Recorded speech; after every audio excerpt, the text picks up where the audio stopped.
Samsung isn't slowing down, and Galaxy A25 users are in for a big surprise.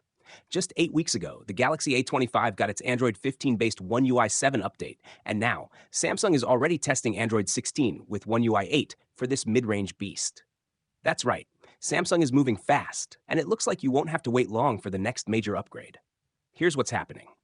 Earlier this month, Samsung's Europe server spotted the first Android 16 test build for the A25, version A256BX U7DYG1. Now, testing has expanded to Korea, A256 and NKSU5DYG4, and India, A256U8DYG7.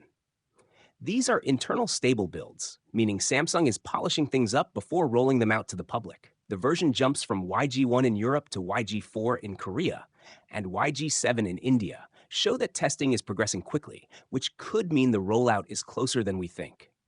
To refresh your memory, the Galaxy A25 launched with Android 14, One UI 6, and got its One UI 7, Android 15 update in May 2025. Now, instead of a mid-cycle update, it will jump straight to Android 16 with One UI 8, the same software that's currently running on the Galaxy S25 series in beta. Samsung officially unveiled One UI 8 stable at the Unpacked event, and it's launching tomorrow with the new foldables.